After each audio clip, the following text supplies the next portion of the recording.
Good afternoon, everybody. I don't know if you can see behind me here, but we've started off the game drive on a very positive note. We've managed to locate the pride and two of the males. We were at the sighting this morning, but they have moved a bit. They were originally at the Sodek site just behind Mamba Dam, and now they've moved a bit more south towards us.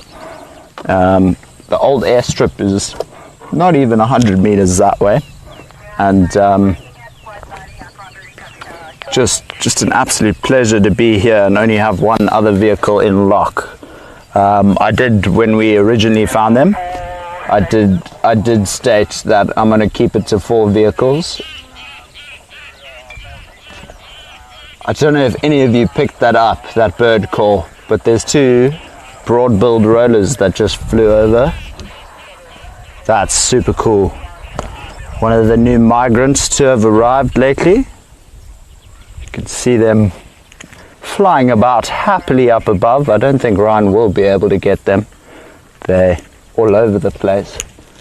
Absolute treat though, broad-billed roller. It's the first time I've done one in like 3.5, 4 weeks almost.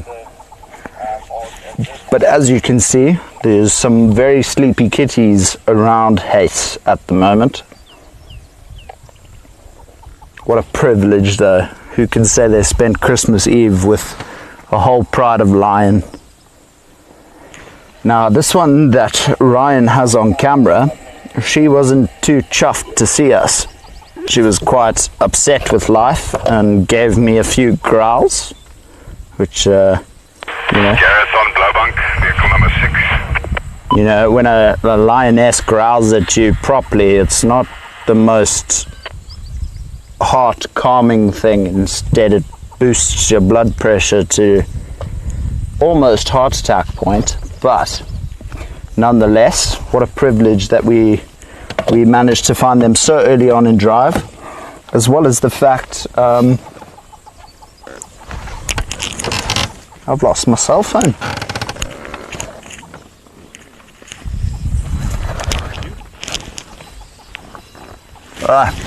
It was camouflage, thank you. I couldn't find my phone for a second, so I just want to check our pack members and see who's with us this afternoon. And remember, if you want to become a pack member, just email info@painteddog.tv.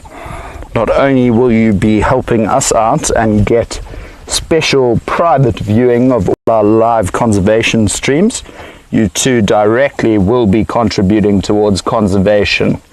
The funds that are raised by our pack members help us deliver and be able to help with all the conservation efforts around the area. We've done things from wild dogs to rhino to buffalo to elephant. Hopefully in the near future some leopard and lion. That'd be rather awesome.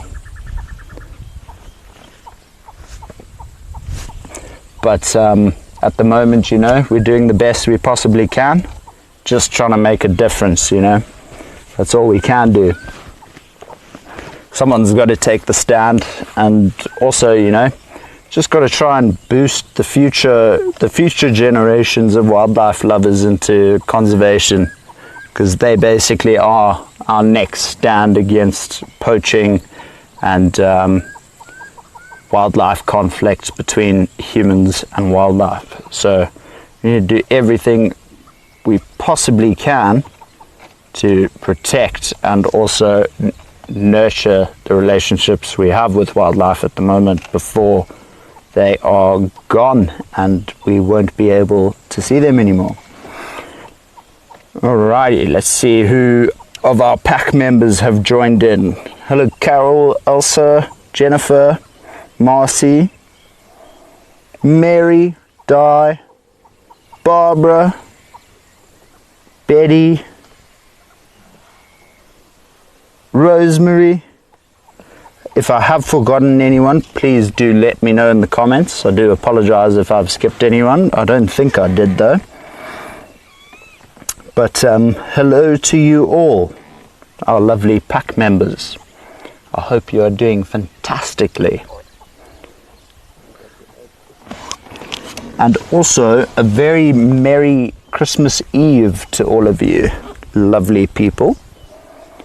I couldn't think of any way better to spend Christmas Eve than with a pride of lion. I think it's not your average Christmas Eve, to say the least.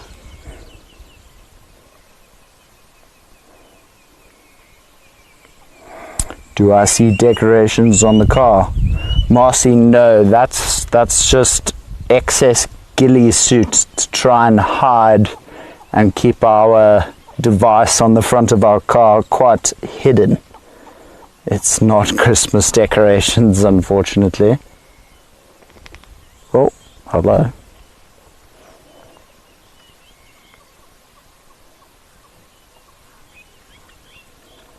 Well, thank you, Marcy. Happy Christmas Eve to you too. Very excited. I mean, to be totally honest, this year has gone so fast it doesn't really feel like Christmas Eve. Feels like it's just another day in the office, you know. But I wouldn't have it any other way. Who can say they get to spend 2 hours with a pride of lion daily as their career? So, you know.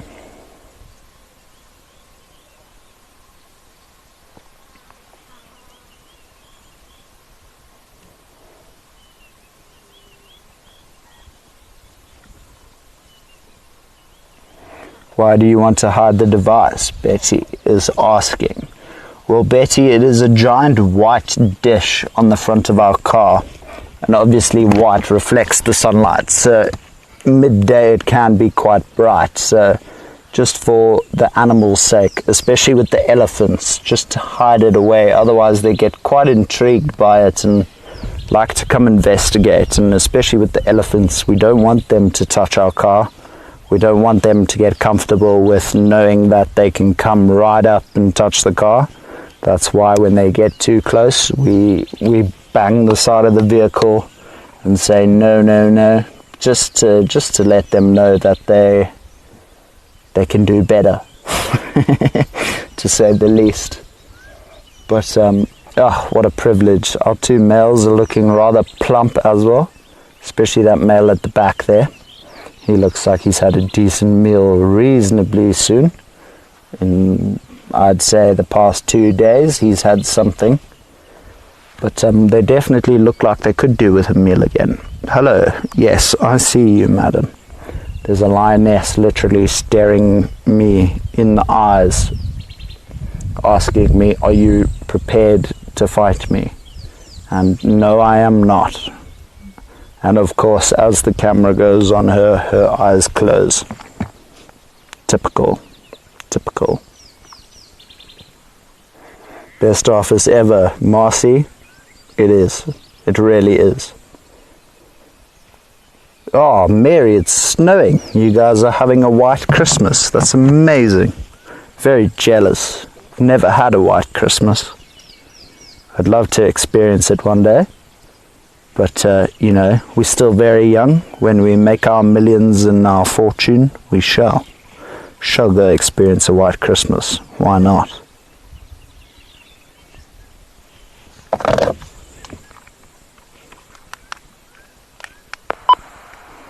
It's quite awesome that no other stations have called in for the Pride, just because lately, being the festive season, the reserve is chock-a-block full of vehicles. So the fact that it's just me and Johan and Colleen here, what a treat. What an absolute treat. I don't know if any of you were with us while we were at that cheetah cub sighting, but what chaos it was. There were roughly 8 or 9 vehicles in one specific block of the reserve, which is crazy. You know, and it's not like our blocks are exceptionally big either. They're decent size, but you know, they're not excessively large. So to have 9 vehicles in one block is pretty intense. But some very lazy kiddies still. That being said, though, it is only 5:10 and it's still quite warm. especially the humidity feels rather high at the moment. So definitely making everything feel a bit sticky and clammy. But what a way to start the drive, eh? You can hear the hornbills going crazy in the distance.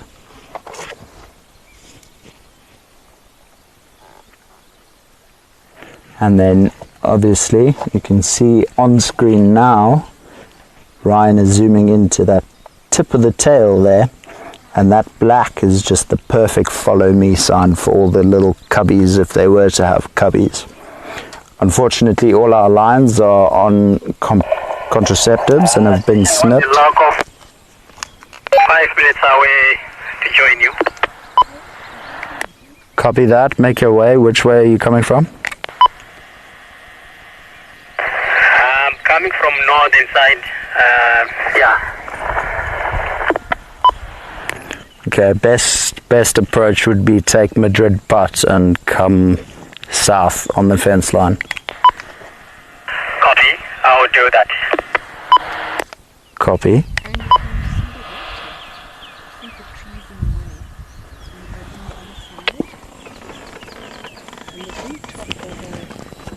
Going mobile on Leadwood. So the yellow-billed kite maybe? Is it? Don't stand up. Yeah, I'm just going to casually hop out of the vehicle like, yeah. She's been eyeing me the whole afternoon. Maybe a step buzzard? So I'm wondering if I'm not good. Do the feathers go all the way down to the feet? Okay, so then it is a true eagle. Who's this behind us now? Because I just told Sammy to come via there. Station behind me. You can approach if you want. Just next time, call it in.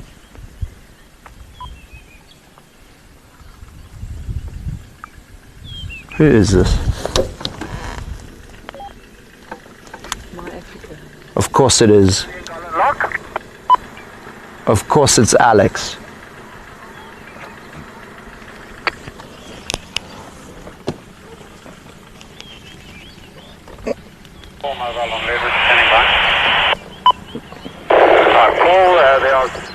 So folks, as you can see, the radio is absolute chaos at the moment.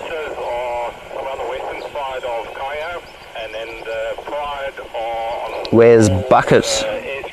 Bucket is to the right of us here, ladies. In between all this thicket. Sorry.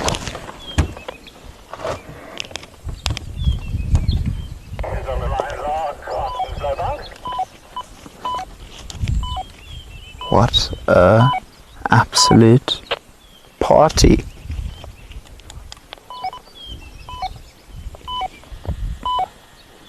It's too many cars. Wow, it was madness. For the laugh, today is Christmas Eve. Yesterday our daughter called and told me Merry Christmas. Adam comes before Eve, she said. Betty, what? So the 23rd is Merry Adam and the 24th is Merry Eve. Christmas Eve. Oh, that's a good one, Betty. That's a good one, I'll give you that.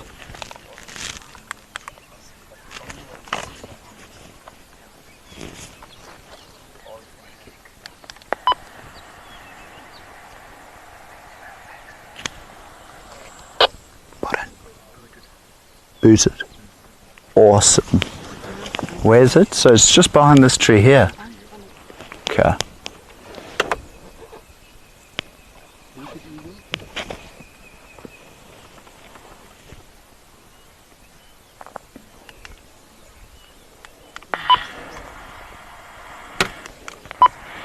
Station approaching from Madrid Putt to the Pride. What's your ETA?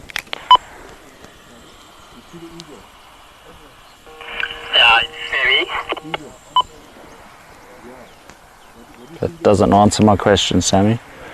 Sammy, what's your ETA? crossing the drainage towards you. Copy.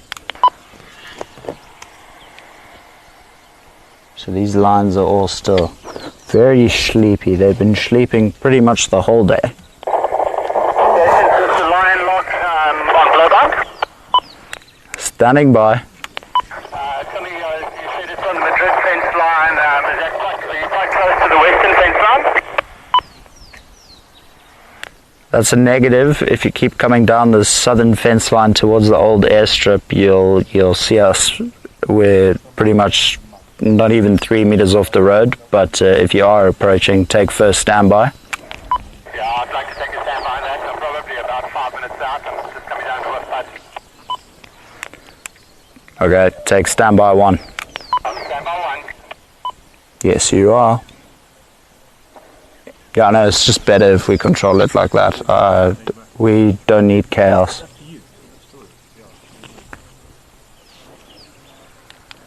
It's quite nice being in charge, I won't lie. Feel powerful.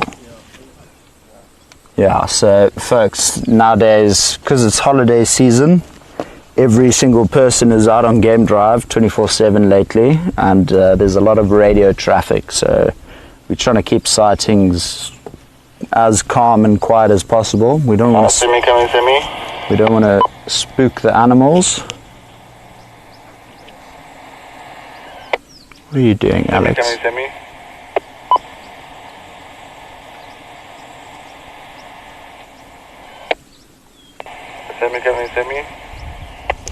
Like, why? What are you doing?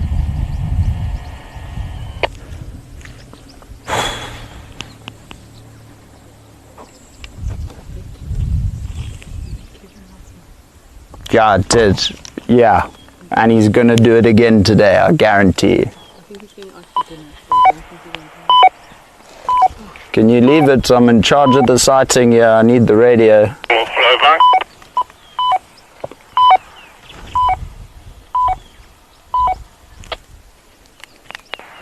Sammy, you can approach the sighting.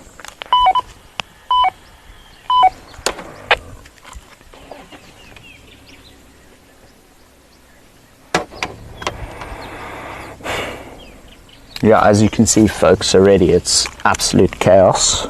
Everyone's wanting to come view the lions, and you can't blame them, but... How's it, Alex? But at the same time, you know, radio procedures are put in place for a reason. If you come across things like a black rhino or an elephant and there's cars parked and blocked you in, it could become quite a dangerous situation.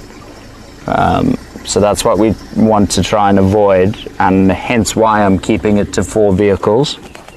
And then the rest of the vehicles will take standby, so that way, A, we don't cause the lions too much stress, and B, there won't be pandemonium on the radio. But if you have a look at these ladies behind us, they're up and aware. They know we're here. Hello. But they are just gorgeous. Honestly, the most pretty lions I've ever seen in my career. I suppose the fact that they have no competition definitely plays a factor. But that being said, you know, they are just, especially these 2 males in front of us, they are just units of male lions, you know. They're definitely the biggest males I've ever seen in my life so far. One day I'll get to go to Maasai and hopefully see some of the wild lions that side. But for now, these 2 boys in front of us here are the ultimate kingpins.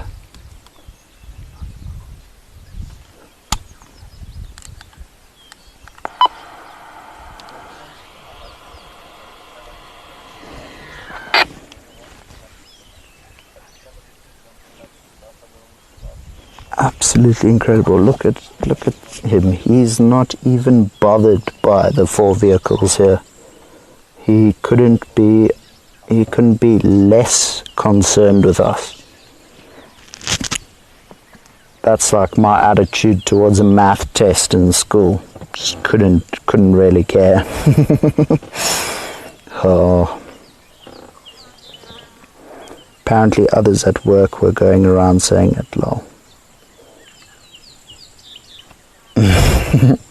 It's kind of a dad joke. It was a dad joke, Mary, but it was absolutely impressive. I think I might have to steal that as well.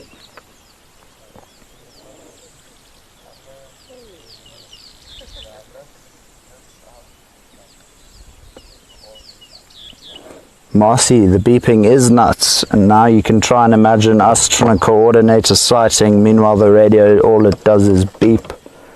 It's not fun.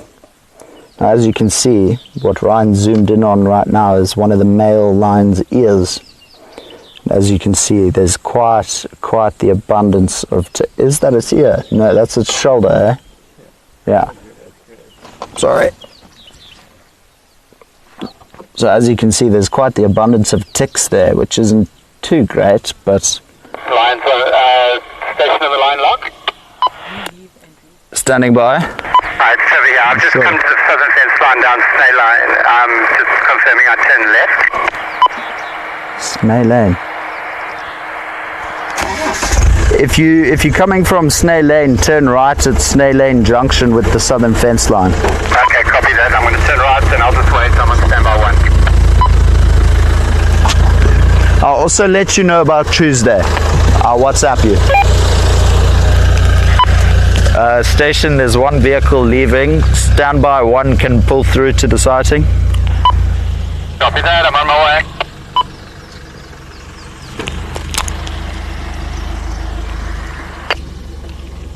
So as you can see, these lions really couldn't care less about us, folks. They are enjoying their sleep. Now, lions can sleep up to 20 hours a day. But that being said, a lot of people think lions just sleep pretty much 24/7, which isn't the case at all. You know, if it's a cool enough day, they will cover ground. I mean, these lionesses, our pride, if conditions allow it, they can head from pretty much where they are now to the northern side of the reserve, which is Kai and Lowveld, which we don't have traverse on, in, I don't know, less than 3.5 hours. It's crazy how fast and quickly they can move. It's absolutely ridiculous. So I think what we'll do is we'll sit with them for 5 more minutes, see if anything takes place. Otherwise we'll go out and see if we can't track a leopard. I feel like, you know, Christmas Eve might have some Christmas luck, and maybe just get lucky enough to crack a leopard. As you can see, Andrew is just a ghost. He's not there at the steering wheel. He's hiding. Hello, madam, I see you. Yes, I see you.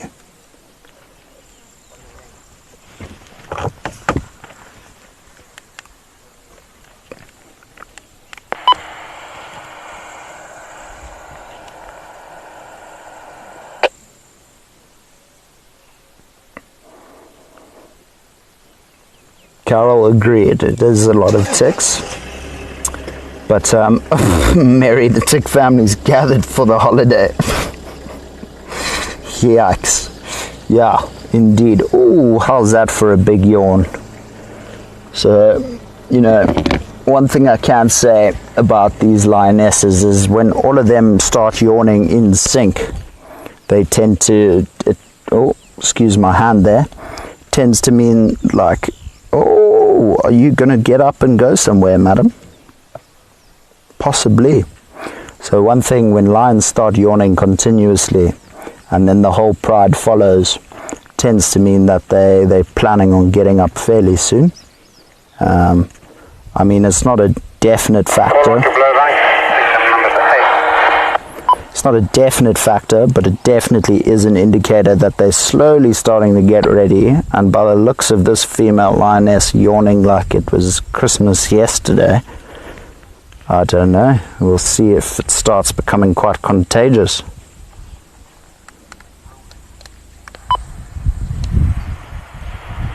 Hello, madam. Yes, I see you. You're beautiful. How stunning are these lionesses, though, everyone? They are just... How there's white lines under their eyes. Looks like they're wearing a set of white mascara. Now, that white line plays a specific function in terms of lion dynamics, especially when they're hunting. So that white line under their eye is called the tapetum lucidum.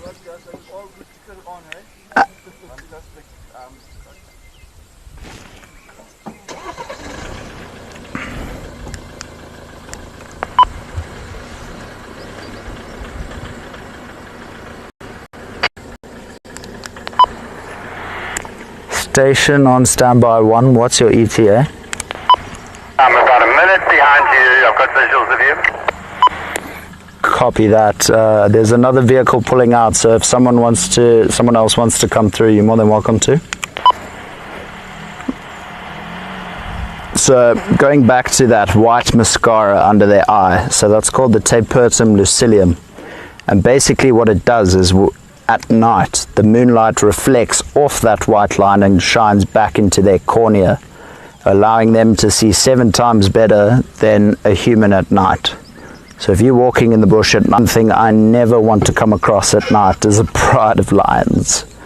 Unfortunately, it's happened before where I was walking... Lock off the pride with the 2 Madadas. Couple of stations on the sighting. The sighting is ran on the southern fence line, just south of Hayes on the southern fence line. That's not a great update, Alex. Well,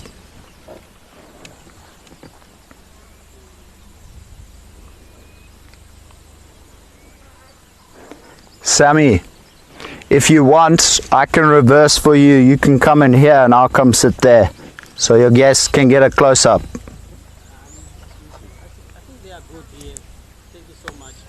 No stress, no stress. Only reason I closed it to 4 vehicles is you've heard the radio lately, it's chaos. We don't need that, so I've closed it to 4 vehicles. But if I leave before you, I'll leave you in charge, but try keep it to the 4 vehicles. Very sleepy lionesses still here. Oh, there's one that's gotten up.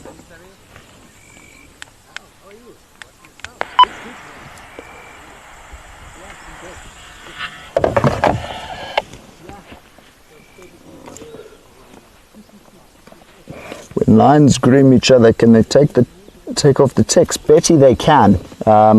So I can't remember the exact words. It's not silica, because that's those little balls you get in little sachets that keep parcels dry. But they've got very, very fine hairs. And just like a normal house cat, if a lion had to lick you, it would feel like sandpaper. So I'm only assuming that when they groom one another that, you know, it would be able to take off the ticks. But that being said, you never know. But they'll always miss 1 or 2. But yeah, no, when they're grooming one another, they'll definitely try and aid each other in taking off the ticks.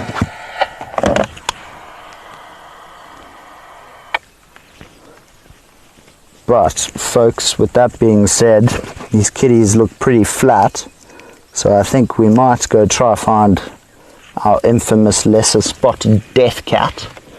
And which one is Bucket? It's been a while since I've seen it.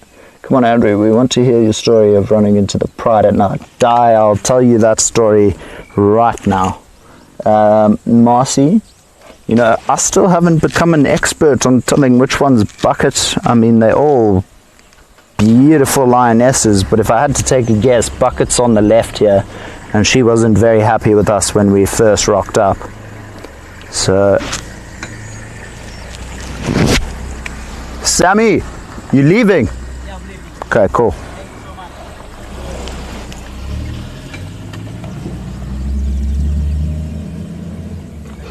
But I'll get to that story in a second. I think what we're gonna do, you guys are welcome to pull in here, eh? So let's just love and leave these lions. But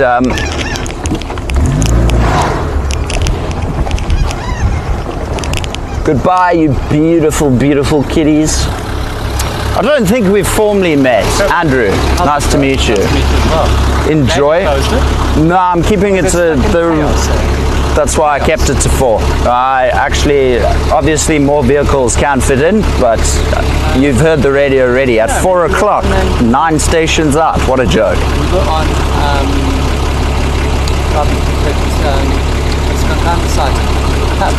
At Kaya. Yeah, on, When, today? No. Oh yes, yeah, you said... You just go straight into that with me, like, I know exactly who it was.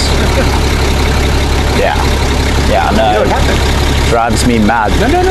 So she hit. Next morning, I'm driving out. The next stop is going down. My drive stopped. She hit me in here. Hey, send an SMS saying I want that insurance check. No, send me a message saying, hey, listen, I got the shortest message back saying, oh, don't use me. How do you know that? Yeah, so But she has a bit of an issue with it, right? Yeah. especially for cheetah. Especially for cheetah. But yeah, all I can ask is just try and keep it to 4. But shame in... Painted dog TV. Pardon? Painted dog TV. What is it? Yeah. So basically we're guides, but we do live virtual safaris. So I've got viewers from America, Canada, and pretty much... So you just stream it. So today's a YouTube drive, so it's open to the public. And then if you become a pack member, we do private live safaris as well. And we're out pretty much every morning, every afternoon. And just a privilege to get to see the reserve every day, And we do live stream conservation, so like when the buffaloes came in onto Kaya, we filmed that all live. We filmed the Rhino relocation from Chukuru. Yeah, so all our pack members get free view of that. We live stream quite a bit as well. But yeah, Shem, enjoy the sighting, Sorry about your car. I'm sure I'll see you around the reserve though. Yeah, I know. All the best, guys. What did he say his name was, Ron? Trevor. I think so. I don't know. This might be very awkward. I might call him the wrong name, but yeah, stations. Andrew pulling out of that lion lock, leaving Trevor in charge. They are 100 meters north of the old airstrip. Oh no! Can you imagine? I swear he said his name was Trevor. I could be absolutely 100% wrong though. Me and names is like me with mathematics. It just doesn't go together, you know. Math. Whoo! What is math? I don't think I've used math since I left school, to be totally honest, which was 2017. So not too long ago, but not too short ago either. Half a decade.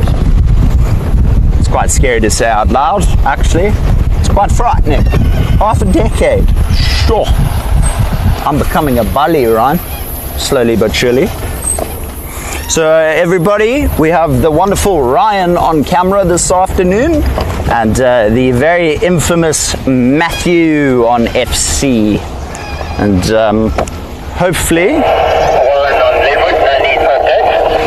hopefully this afternoon, after such a warm welcome to our drive this afternoon, can pick up on some leopard tracks. You know, my lion tracking has improved 10 love. Now we just need to test it out with our leopards. But I do know Mr. Gareth Poole is out this afternoon. And I did let him know about the pride before I called it in on the radio even. And he said he's okay. He's going to go find a leopard. So, I don't know if we're going to head and help him or if we're going to try and find one ourselves and be like, beat you to it. We'll see how I feel.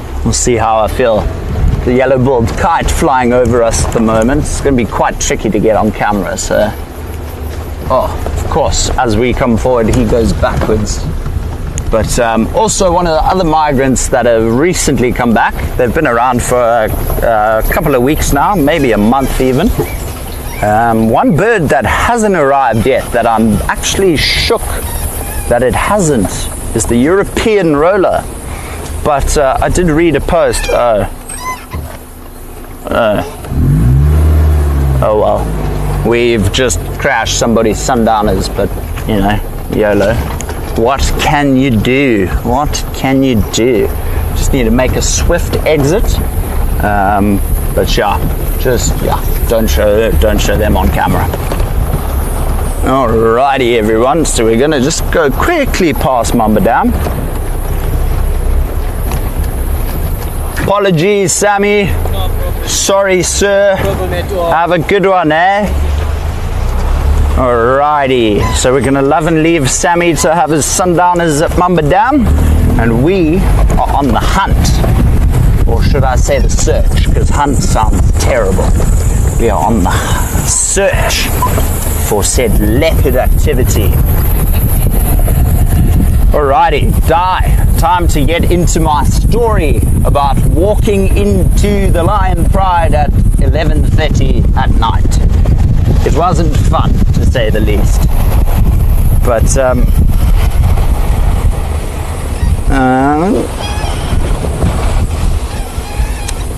Michael, welcome. Thank you for joining. Always good to have you, sir. Glad you could join. But, alrighty, so Di asked what exactly happened with me and the Lion Pride.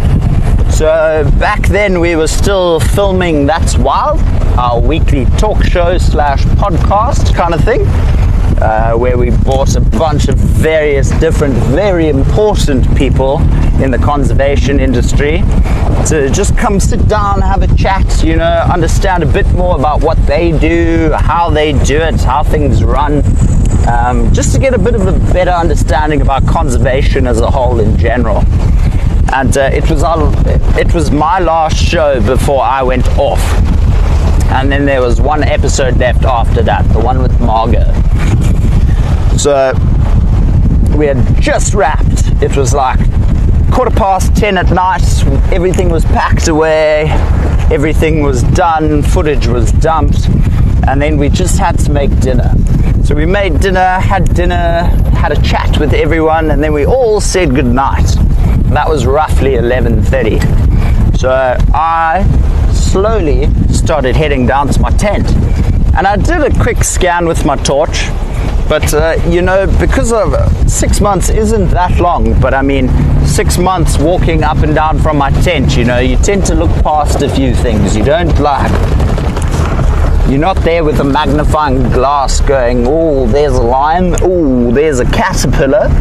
So you kind of overlook things, essentially. You become, I wouldn't say too comfortable, because I'm not comfortable walking from my tent in the dark, but it definitely, you become a lot more familiar with it in a sense.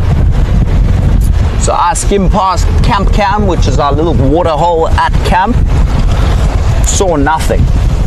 So I started walking down. This is where the interesting fun happened.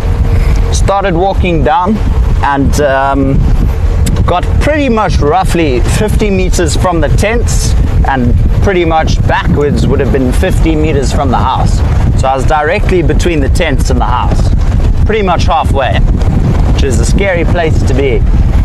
And a wildebeest started alarm calling, and I was like, okay, this could mean something, because obviously they're not going to alarm call for nothing. Look at the lions and the tenders.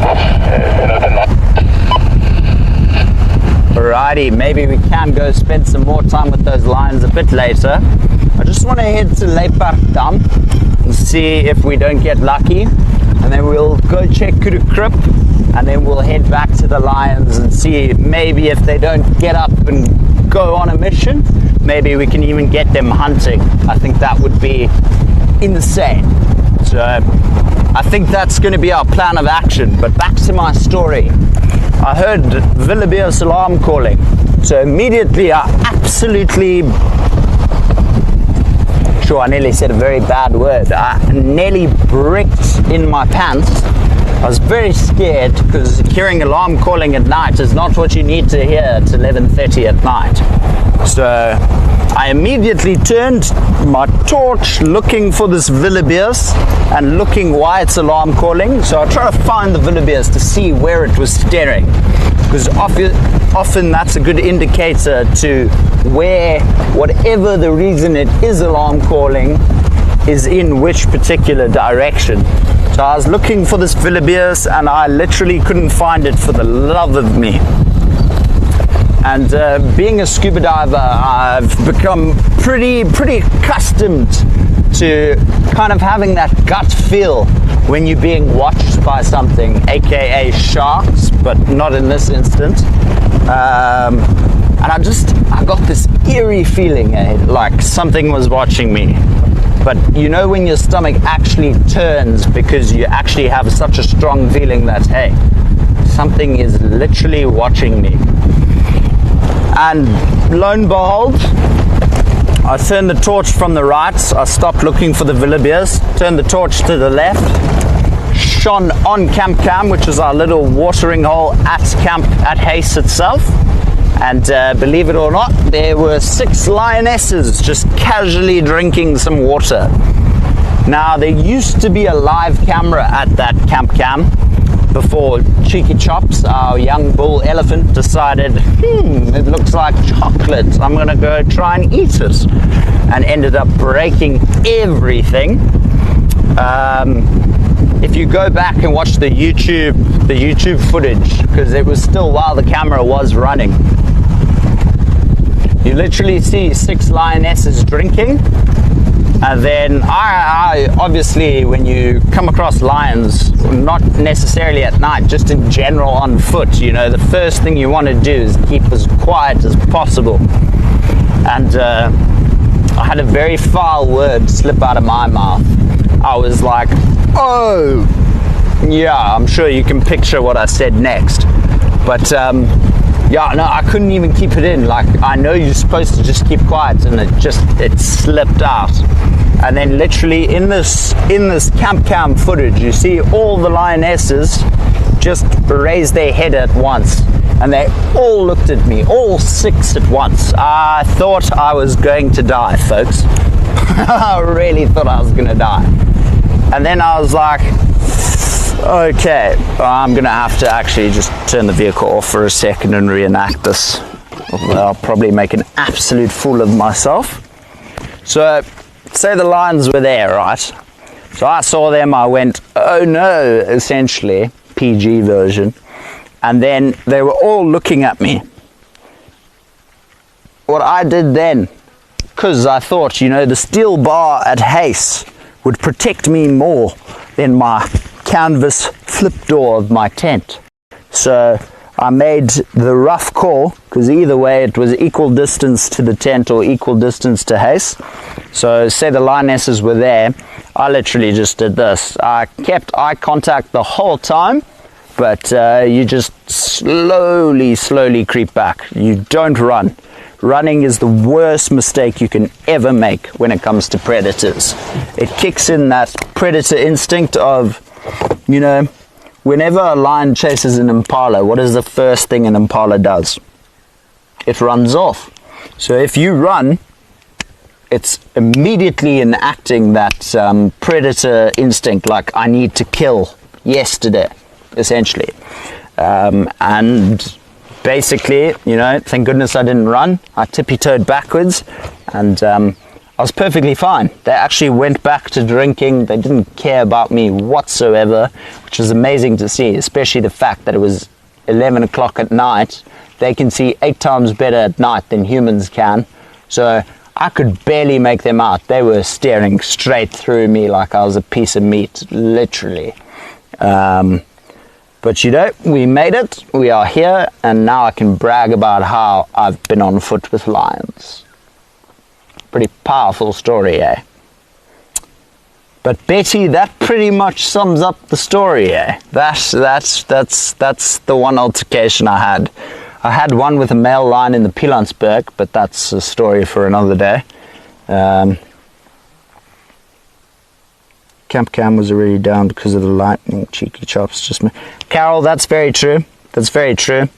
But you know, if the camera, which it was, struck by lightning, it's not an easy fix because that's the whole Wi-Fi router gone. That's the whole electronics to the stream itself. It's the actual camera.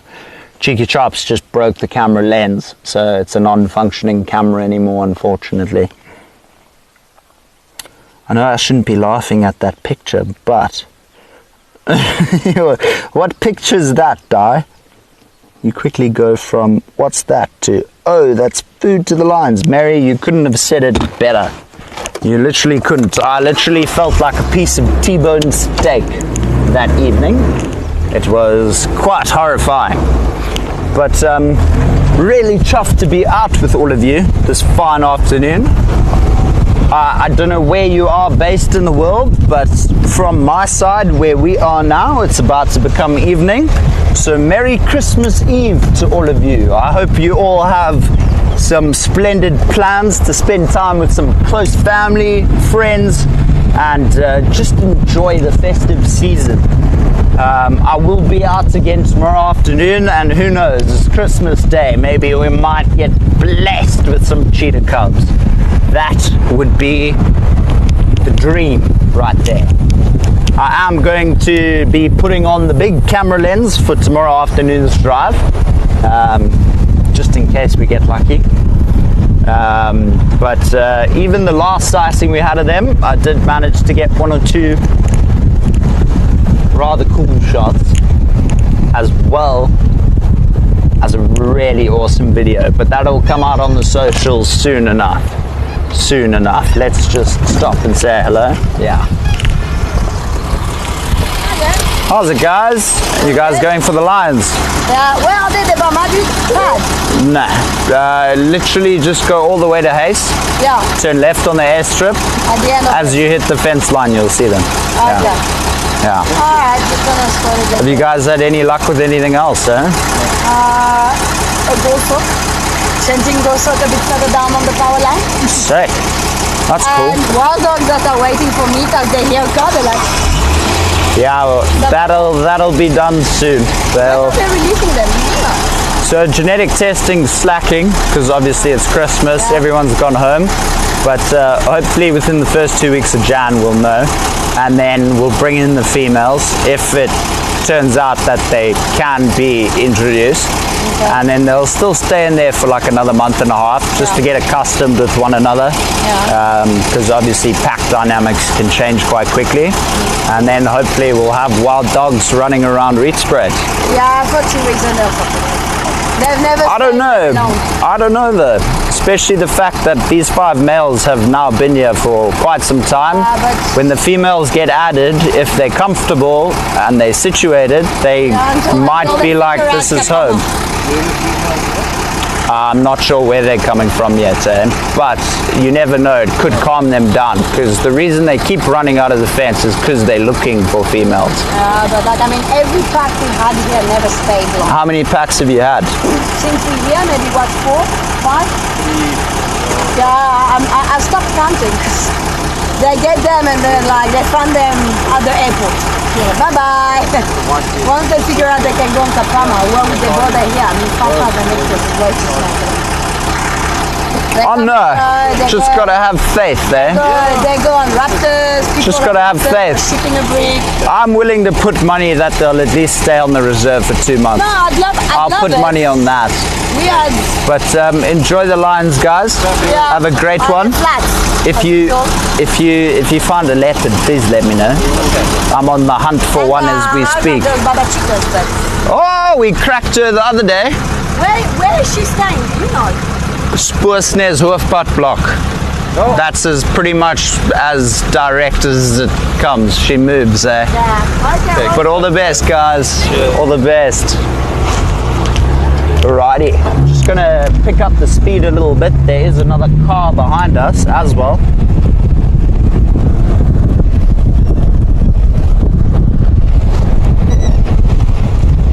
Yeah, that's one question I'm not tired of hearing. I'm just, you know, Off the dock on the bomber, over the roof up, they close to the gate. Very nice visual, moving up and down around the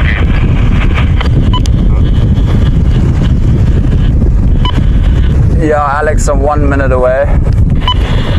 You're welcome to make your way. I just left the place. It's open and locked. There's no invitation there. Thank you, sir. I know I'm welcome to make my way there. There's no reason I wouldn't be allowed to make my way there. Open lock. No one in there. There's very nice visible. So, I think before we head to Krugerkrip, I accidentally skipped the turn for Leopard Dam because I was focused on my lion story. It's about 500-600 meters back that way, so we might give that a skip and head straight towards Krugerkrip. But I think let's go give our puppies a bit of a welcome, say hello. I'm sure they've missed being on camera. I'm pretty positive they have. I think they're going to come give us a warm welcome. Yeah, as you can hear, the radio is still going crazy. It's just almost want to turn it off, but then that might affect us in the long run.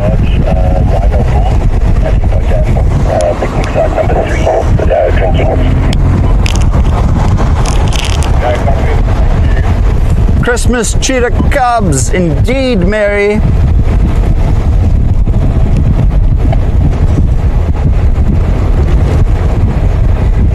Marcy, that would make my Christmas, because at the moment, you know, we're out in the bush. I'm not going to lie, it doesn't really feel like Christmas. It just feels like another day in paradise, you know. I don't know, this Christmas is quite strange for me, in a sense. It's the first Christmas I've spent away from family. It's quite tough, I won't lie, it's tough. But I'm very excited to be out and about. And you know, hopefully we get spoiled. Hopefully sightings are going to treat us really well. Ryan, is that good for you, sir? Now, as you can see, all 5 pups are doing really well. Where's Eileen? That second one at the back there. It's like he was born with 3 legs. It's crazy. And have you seen how well the cut's healed?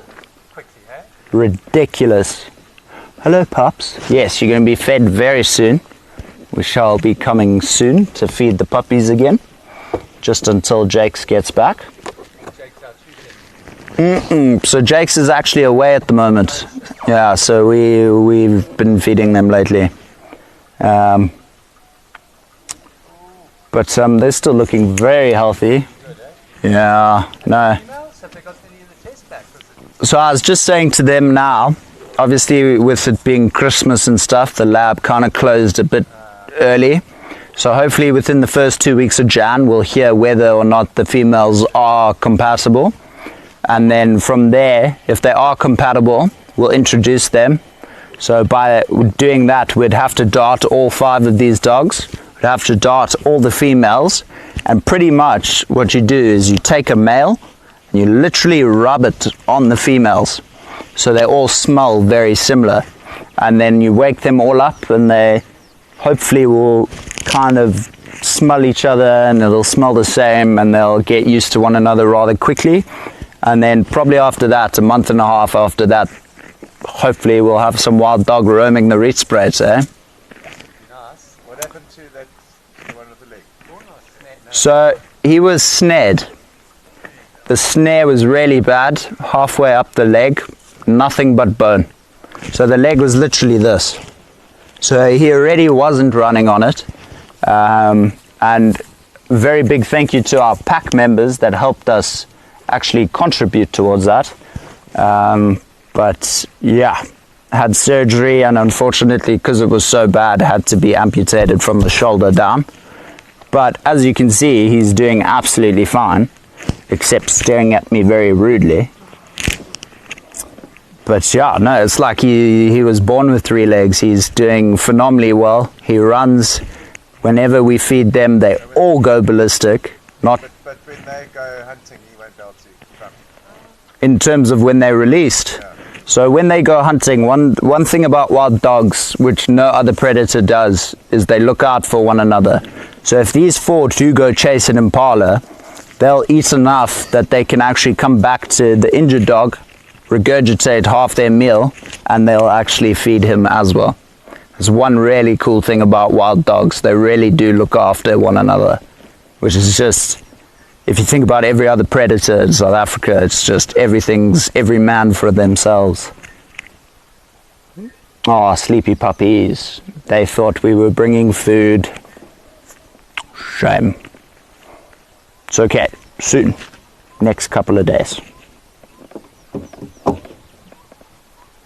How amazing is this, folks? Like right here, super calm, super calm. They've really become accustomed with the vehicles, which is awesome, especially if we release them. It means they won't be too skittish around vehicles.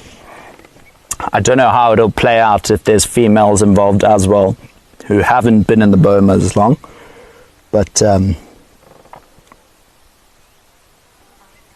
Jennifer, it did end well.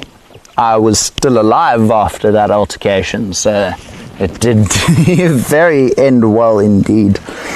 Yeah, thank goodness. That's the closest call I've had since I joined Painted Dog. Those lionesses at 11:30 at night. That wasn't a fun time. Exactly. I've got my Painted Dog family with me, and we're going to have a fabulous Christmas. Got a nice lunch planned out, me, Matt and Ryan, and hopefully, you know, on the morning and afternoon drives we get spoilt as well. I mean, it's all we can really ask for. Christmas impala for the boys. Unfortunately, Michael, they won't be being fed tomorrow. It'll either be Tuesday or Wednesday, one of the two. Haven't decided as of yet. Oh, can we see the pups being fed? Marcy, it's a great question. I'm going to have to check that one with Matthew and get back to you. I don't make any promises. It's one thing I've learned as a guide not to do, because it comes back to bite you in the bum big time.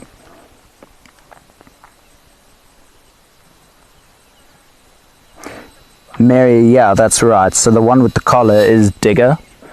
And like you said right there in that comment, the reason we called him Digger was because he was no stress whatsoever. Enjoy your drive, guys. Have a good one, eh? Oh, don't you just want to go in and give that dog a big hug? I want to hug everything. I wanted to go hug those lionesses, but they were very rude to me. They were like, no. And then they went... Like, have you ever been growled at by a lion? It's probably one of the most terrifying things in the world. Like, I'm in a car, yes, but my car has no doors. If that lioness wanted to grab me, it pretty much could grab me. It's quite a scary thought. Now, ladies, what I'm going to do real quick... This is Alex getting mobile on Blowbank. Are there any updates, please? Good afternoon, Alex. There's Peter on Kaya. So what I'm going to do real quickly is just readjust the vehicle for Ryan, so it's a lot easier for him on the left hand. Just, is there a hole behind us, sir? There's a big hole. And I'm not sure if you have an update on how many vehicles on Blowbank. Oh, sorry boys, I didn't mean to spook you. So I think I'm gonna just sit here in silence for a minute and see if they don't get active and up and about again. Otherwise, I think we'll slowly move on. But I'm just gonna sit here for a minute in silence. I'm gonna turn my radio off even. That's when you know Andrew's being silent, and especially when he stops talking. But let's just sit in silence. I also just want to hear if we can't hear any leopards sawing or any alarm calls like that. But yeah, we'll just give it a minute or two.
Sorry guys, it looks like our battery is doing some funky things today.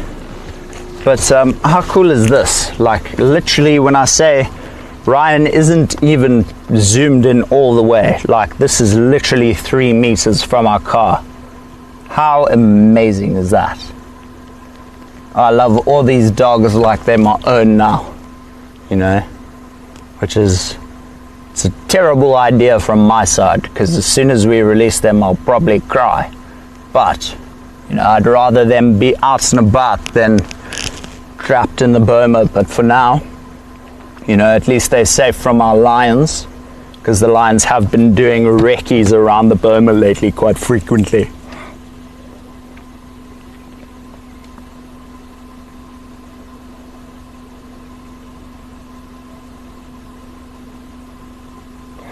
Oh, Sue, don't you stress. You don't have to apologize whatsoever.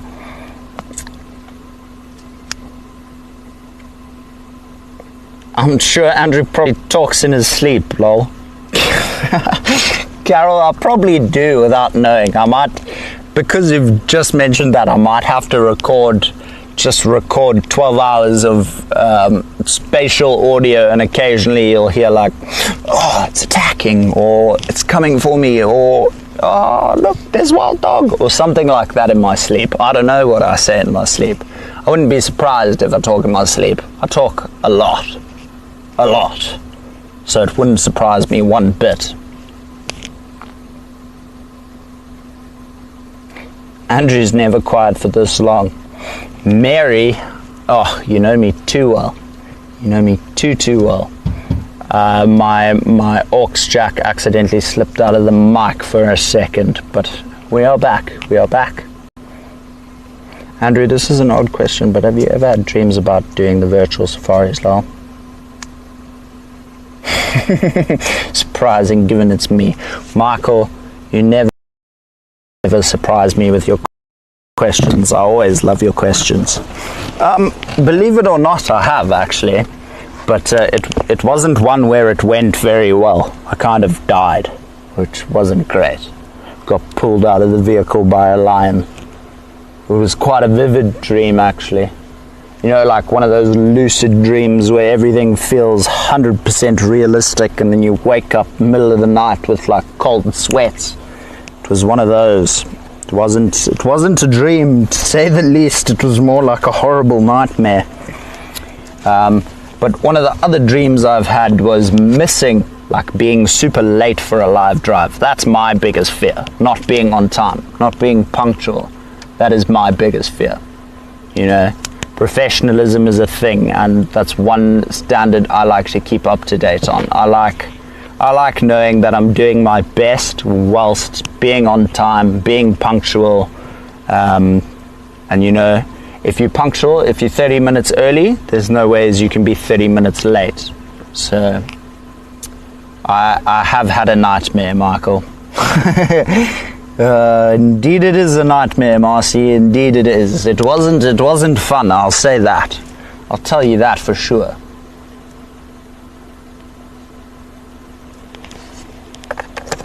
Righty, puppy dogs, gonna love and leave you. I hope you guys have all enjoyed spending some quality time with the pups. Gonna leave you. Goodbye, doggies. We'll see you soon. Aww. I love them so much. Consider them my own even, which, like I said, is a terrible idea, because when they go, tears might be shed. On to the next creatures. I don't know what it will be. Don't even know where we're going. We're going to make our way to Kudakrip, but you never know. Along the way, something else might be called in. Wouldn't mind finding the pride. We've just been with the pride, the elephant herd.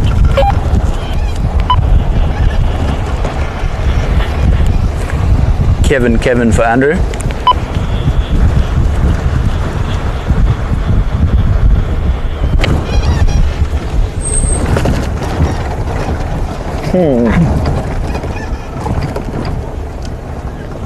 Maybe he's not out yet.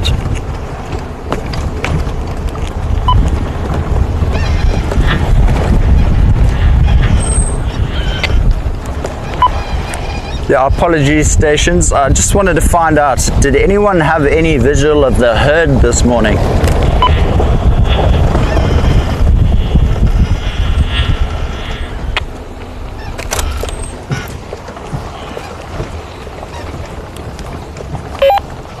the morning, Baba can find the areas that Kudu North. Kudu North. Copy that, thank you so much. We've got a nice big herd of impala here. One weird thing that I have noticed though, I just want to reverse and just make sure.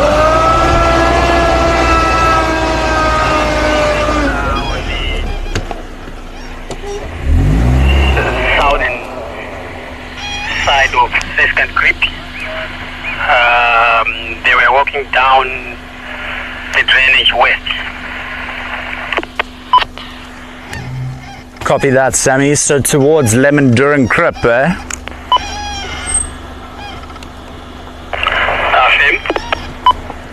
Copy that, thank you. Righty, so what surprises me is there's only 2 lambs there. There's only 2 lambs in that whole herd.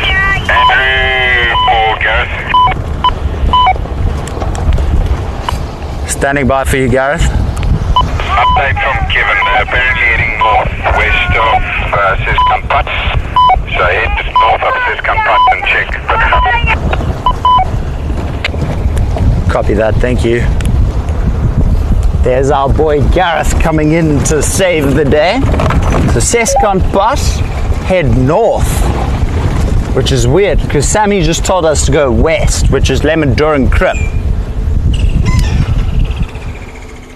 I don't know if you can hear that, folks. There's another one of our new intra-African migrants, the woodland kingfisher. Let's go back and see if we, let's go see if we can't try and find it.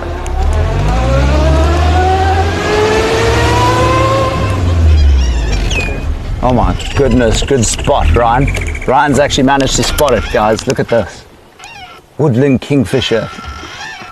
Just have a go. It's most likely going to look like a bit of a silhouette for you guys just because there are clouds and very bright light behind it. That's very cool, Ryan. That's an epic shot, sir. Oh, that's so cool.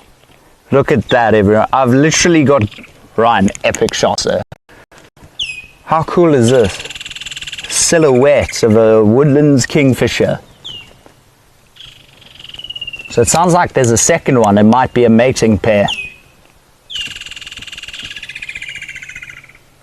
Gotta love that call there.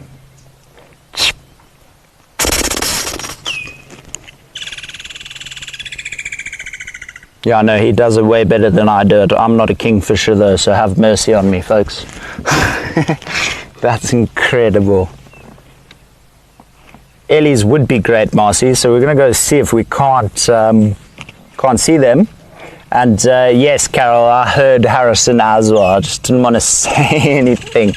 Could hear him screaming in the back of that last transmission. Come. Ah, there you go. One more for the road, eh? How stunning is that, folks? The woodland kingfisher. Absolutely stunning bird. It's got this like turquoise blue wings, really red upper beak, really dark lower beak, really like blackish dark lower beak. Yeah, no, such a vibrant bird. So glad they're back around lately. It's incredible, you know. It's crazy how these birds go such vast distances, sometimes over continents even, and then still manage to just somehow find their way back. It really is just phenomenal. But let's head towards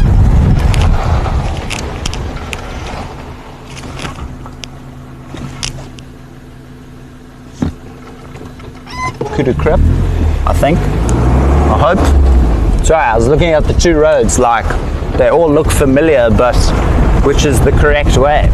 But this is for sure is the correct way. So we're gonna go check and see if there's no fresh signs of leopard if not, what we'll do is we'll head quickly to Seskankrip, have a look, see if we can't pick up on the herd. Might switch off there for 5 minutes, see if we can't hear any branches breaking, any twigs being munched on. And then from Seskankrip, I think what we'll do, because it's slowly getting cooler and the sun is slowly starting to set, who knows, maybe we meet back up with the Lion Pride and see if we might get lucky with a hunt. Maybe you never know though. That's the thing with lions, it's touch and go. I mean, they could sleep till 9 o'clock tonight and then only get up and go, so it really is a gamble. But that being said, I'm putting all my money on red. Half on red, half on black. Let me correct that statement. That way we can't lose, you know. 50-50. We're still... Sorry, Ron.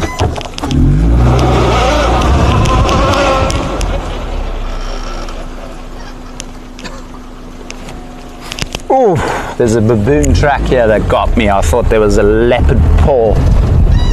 That, oh, it got my heart going, to say the least. Now, while we're here, quickly, Ryan, if you don't mind, just pan the camera to that mountain real quick. Folks, look at the clouds coming in. So there is rain predicted for tomorrow. But if you look to the right, there's the hope I have. Look how bright that is. That's the hope I have, that we won't get rained on. I'm really hoping tomorrow the weather holds. It doesn't look like there's very thick clouds yet. Touch wood. And by that I mean I'm touching my forehead. But yeah, absolutely stunning views out here. Incredible, eh? Wow. Such a privilege to get to see that every morning and every evening. Now, forgive me everyone, my cap has somehow shrunk, or my head just got 3 times bigger because of all the knowledge I've gained. But my hat feels a bit small today. But nonetheless, thank you, Rogue. Thank you very much. You know, they're keeping us protected from the sun out here. Very grateful to Rogue.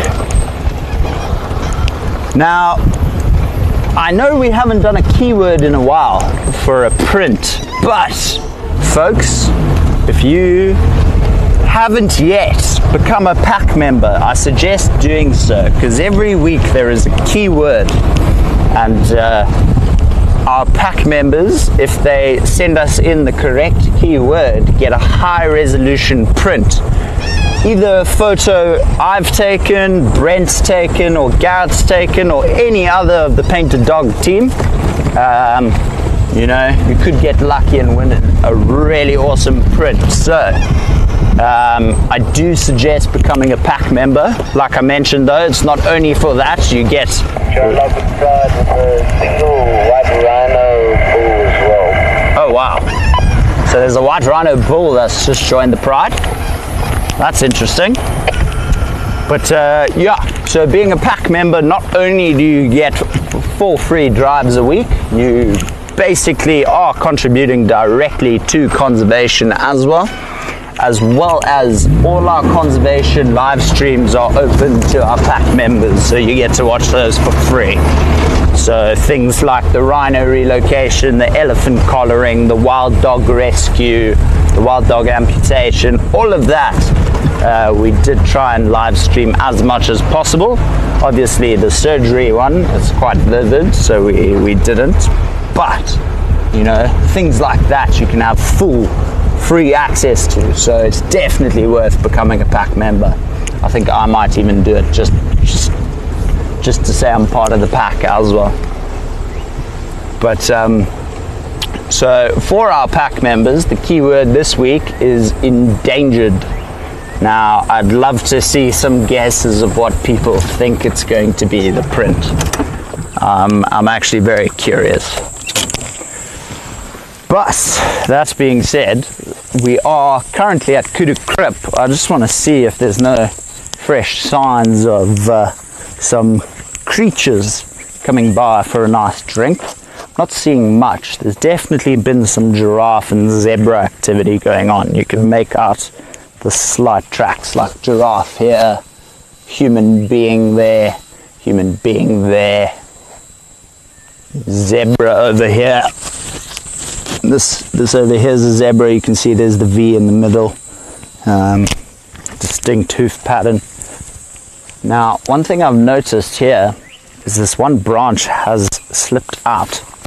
So what I'm going to do, it's not the biggest stick, but you know, it's better than nothing, just in case some poor creature falls in here. At least there's kind of something for it, because there's no ways I can lift that log into it. Better than nothing to say the least.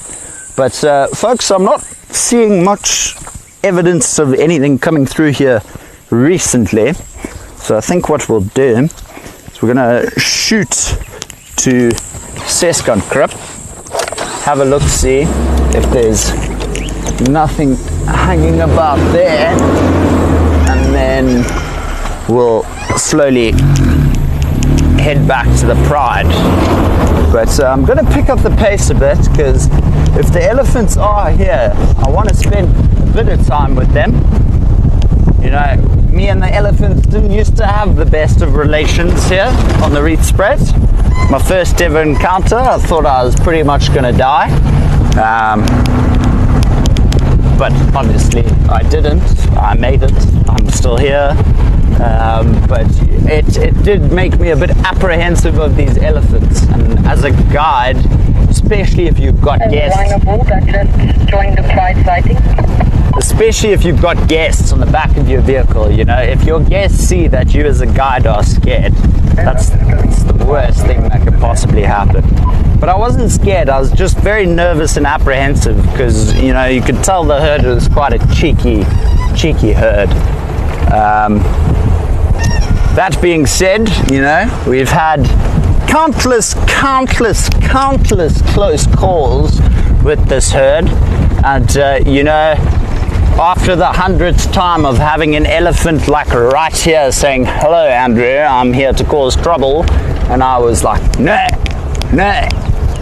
After countless interactions, you know, I can finally say we are comfortable with the herd. We are not overconfident with the herd. We are comfortable with the herd. Still very much respect the herd, and still very much every encounter still have a heartbeat of 200 beats per minute. I'm surprised at it. No. Are you serious? I've just driven over them. That's not good. It looked like leopard tracks. Can't say for sure. Like I said, I've driven straight over them, unfortunately. No coming, Joe. I picked them up a bit too late there. Standing by. But it would make sense. I cracked a leopard here not even a week ago on this bend where we are right now. So it wouldn't surprise me at all. Go ahead, man. Post Joe.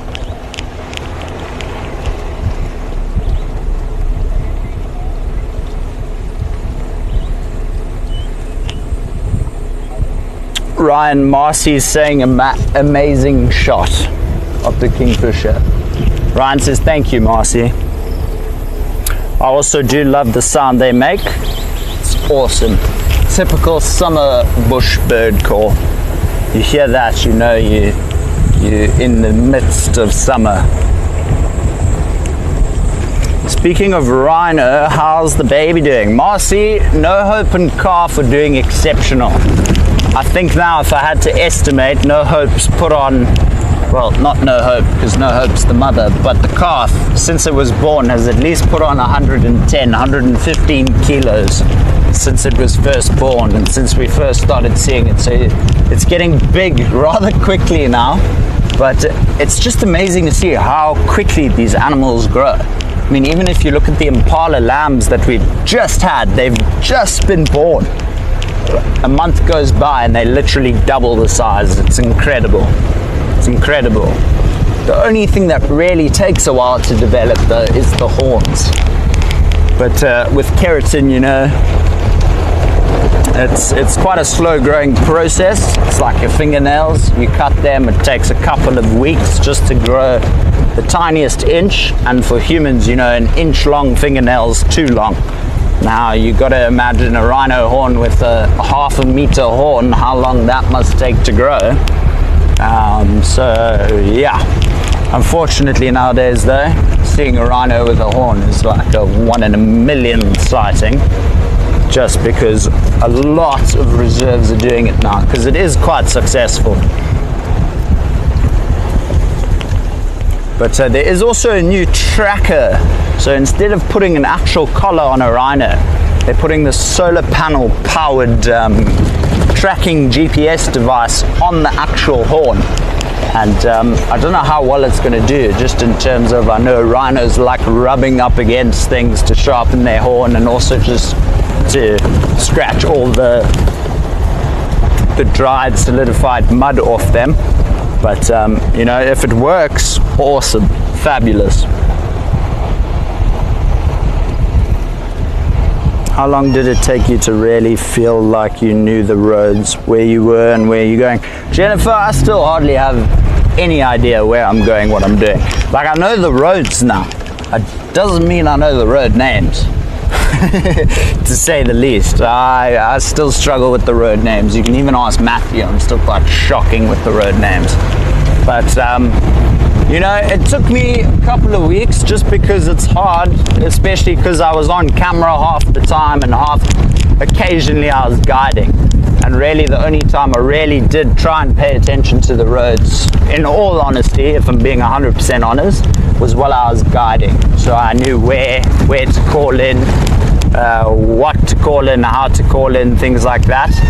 But I'd say, like, I mean, I know majority of the road names and things like that now, so I'd say at least a solid 2 months, but don't tell Kevin. Yeah. But I mean, we know where we're going now, we know where we are. We're currently headed along Seskanpad site, apologies. And then once we get towards that Sodek site, we're on Seskanpad Noord. And then we'll approach Kudukrip. And we'll just check if there's any signs of the elephant. If not, I think what we'll do is we'll slowly start making our way back to the Pride. Especially now, that being said, there's a rhino in the sighting. It's pretty awesome. We'll go do that as well. But I mean, what a way to start the drive, with the Pride right there. I mean, oh, sorry, Ryan and I had been sitting there for 15 minutes already, and I just wanted to test the waters, and then literally 2 minutes before drive went live, I heard another vehicle calling, and yeah, before vehicles found you on a sighting that you haven't called in yet, you know, quick little cheeky call in. No, I've discovered the Pride. No, I'm joking, but like I don't know if you ever heard Trevor, the guy that came in last at the line sighting. He was like, I'm glad you've closed it. And you know, you could at least fit 6-7 vehicles at that sighting, but just with all the chaos going on and all the consistent chatter on the radio, I thought it would probably be best, especially for the... Oh, wow, Seskanpad is empty. Look at that, folks. That's incredible.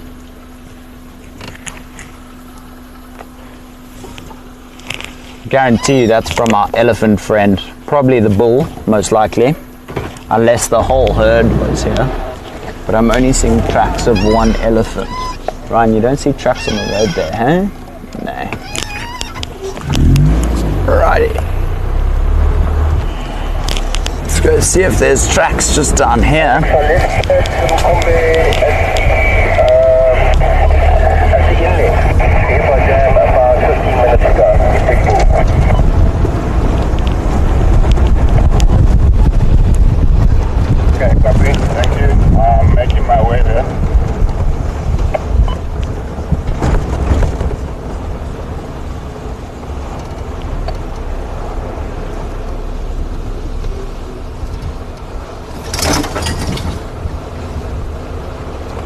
Marcy, the thing with the collars is the actual animal's location, you know, it's the exact position of the location of the animal.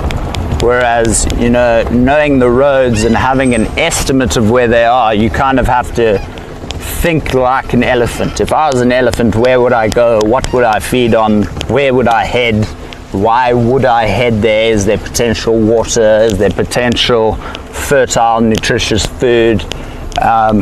You know, versus the collars. The collars is the actual location, but the VHF collars work, it's like a ping system, so you can be right on top of it, but it's still not literally going to... Moving the lock of the Pride, with one vehicle on the lock. It's not going to necessarily just completely find that animal for you. It'll give you a rough estimate and rough areas to where to start searching, but it still won't give you the exact position. And then you as a guide need to decide, okay, if I was an elephant, why would I be here? Where would I be going? What would I be doing? And just try and use that behavior and try and judge. Like you see, I personally have just assumed they would have come down to the deep sloot. There's nutritious vegetation here. I guarantee you somewhere along this riverbed, if they had to dig in the shade on a bend of the riverbed, that they would manage to find water, because elephants are known to dig for water. But there you go, fresh signs of elephant. Look at that. Wow, we were. That's incredible. So they've been busy today. Hopefully, who knows, maybe they even come past Haste tonight. That would be awesome. But this is definitely my favorite part of the reserve, just getting to drive through these riverbeds. You know, I always think, oh, I'll finally manage to get my shot of a leopard climbing, well, not climbing, but walking up the riverbed. One day it'll happen. I've only been waiting 6 months for it, but you know, what's another 6 months? When it wants to happen, it'll happen. But yeah, I think what we're gonna do is, guys, we're gonna actually head back up that way, and then go back along Seskant, start making our way back towards the Pride. But we'll check out Lemon Durham Crip. But I'm not seeing other tracks or signs of these ellies unless they cut further north. But I mean, you know, pristine leopard habitat right here, as you can see behind me. Ryan, sir, you're gonna need to hold on here. It's gonna get very bumpy, unfortunately.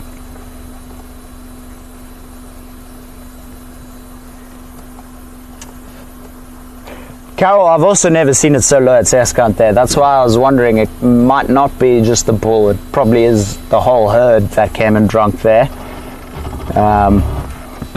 But then again, could be mistaken, you never know. Maybe he just hit the bar, had 6 pints of beer, and was like, okay, I could do with another 6, and just had another 600 liters of water or something ridiculous. Okay, not 600. So elephants roughly can consume up to 200 liters of water a day. But that being said, that completely depends on their environment.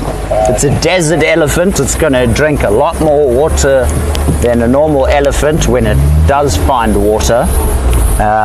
Also temperature, how hot was the day. And just water availability in general. If there's lots of water, you know, elephants will take advantage of that, because they don't necessarily know A, when the water is going to dry up, and B, how long the water is going to be there for. So they'll make absolute sure that they use every drop of that to their absolute maximum benefit. Oh, hello, impalas. Got some impalas here. Very skittish impalas, to say the least.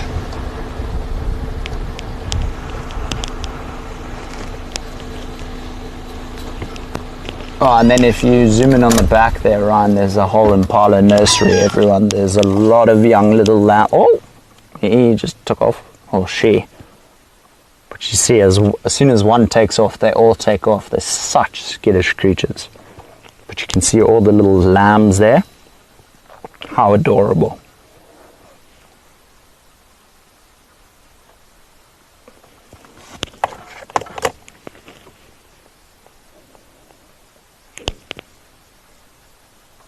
Oh, they're so cute. They grow so quickly. Oh my word.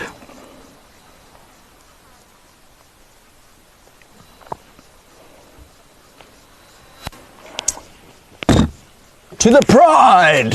Oh, sorry, Mr. Fork-tailed Drongo. I think I literally scared that Drongo more than the animals have scared me since I started guiding on this reserve. Shame. He took off quicker than a jet. He was like, no, I'm not sticking around. Andrew's talking too much. Let me vanish so I can have peace of mind and quietness. You know, advantage of being a guide and being able to talk is, you know, there's never a dull moment. Just found a large male rhino walking north on Waterbuck, around 50 meters. oh, that's Kaya. Okay, we can't respond to that anyway. So someone's found a really big bull rhino apparently. But unfortunately it's on part of the reserve which we don't have traverse on, and you know, sometimes you win, sometimes you lose. I think we haven't done too shabby this afternoon though, but we're going to slowly head back and maybe spend the last couple of minutes or last half an hour of drive with the pride, and who knows, we'll see if we get lucky. Are you guys following me or something? Yes. Sure. I'm honored. Good company. Yeah, very much so. Shame you guys had any other luck. Rhino joined in on that pride. Yeah, we actually are. How crazy. Of course it's as we left. Yeah. So obviously the rhino just walked past. Yeah. Which, I wouldn't like to see a rhino get pounced, but I've filmed one of the male lions walking towards a bull rhino, and then they literally both veered off left. So it looked like they were headed to the bar together. It was quite cool. It was quite cool to see on camera. it was a 50-50 call. Yeah, I just came here now to see if I couldn't get any signs of the elephants. Yeah, I think Kevin's out tonight. I was just about to say that to you, then someone else responded. Oh yeah, I tried to call him. It doesn't sound like he's out. No, but I said he saw them down there somewhere. But then Sammy told me they headed west towards Lemendurring Krip, and then some other guy said they headed north from Seskant. So I was like, So But that person said they phoned Kevin. so they said then the elephants walk, but they first started by saying the elephants were on Kaya. The first message was so I did find signs of them, aka broken branches and things like that, but no fresh tracks. I couldn't see which direction they had headed in. But I think what I'm going to do, because we've only got like 30 minutes or so left of drive, I think I'm going to just go sit with the pride. Yeah. Especially because today no one clearly is too interested in them. So last night was chaos actually. We just pulled out immediately. Yeah. So I don't know what happened tonight. Did you see the eagle? I didn't. It flew off as Sammy started his car. Please send it to me. I'll send it to you. I'd love to see it. See what it is, or just make sure what it is. I'm sure you guys are better at your bird IDs than I am. What's this for? Flying ones. You got that, Swifts and LBJs aren't my forte. Yeah, but that rotor was nice. That broadwell was nice to see. It was cool, eh? Did you see the wire? Did you see the pair of them, eh? Flying about there. Nice photo of it. Yeah. When we left, one was on the wire. Did you get a photo? Yeah. Awesome. That was that sound as well, you know, but Yeah, I love their call. And the lilac, it sounds like an aeroplane taking off. Yeah. Yeah. Here's the swift again. But it won't be easy. It's not a wire-tailed, that's for sure. That's, yeah, the swifts are, it's like me with my LBJs. Yeah. I'm not a birder when it comes to LBJs. I'm just Andrew. Cheers guys, have a great evening, eh? All the best. lovely couple we just driven by, everyone. That's Johan and Colleen. They are just amazing people who also have so much respect for wildlife. They've also, you know, yesterday when they first originally found the pride, they've just told me now they pulled out after 5 minutes because they just didn't want to disturb the lions, especially with all the other vehicles pulling in at once. So, you know, it's really nice having people, like-minded people on the reserve as well, who just want the best for the animals. And in a sense, you know, that's all us, or me personally as a guide, and I'm pretty sure all the other guides and majority of the homeowners, you know, we just want the animals to be happy. It doesn't really matter about us, if it's raining, if it's not raining, as long as the animals are happy, you know, that's all I need to know. And then that means, you know, we're doing the right thing, we're doing our jobs properly, and just getting to see them without disturbing them is my biggest goal in life. Because a sighting is great and all, even if they know you're there. But if they don't know you're there and you're seeing them act in their natural ways as if humans weren't there, I can't actually explain it, but it makes it tenfold better, 10 times better. It's incredible. It's incredible. But what a stunning evening, folks. Lovely sun coming through. I'm still in a t-shirt, not 4 jerseys. Ah, what a day. What an absolute pleasure. And you know, earlier it looked like the rain was coming in. I thought it was going to start raining before we even left. So very, very, very chuffed that the weather did hold out as long as it has. Hopefully it holds on a bit longer till maybe midday tomorrow, and then it stops at like 2 o'clock. Just get a nice shower in to fill up a bit more of the dams. And you know, not only does it make sightings for predators better, because the predators come to the roads because they don't like the water, so they tend to come to the road, but also they start scent marking their whole territory again, because that rain obviously washes their scent away. So it aids in seeing predators, but B, the rain brings out all the insects, which in turns brings out all the frogs, which in turns brings out our reptiles, which we know I'm crazy about. Yes, I'm a nutter. I'm a madman. I've been called worse, to say the least.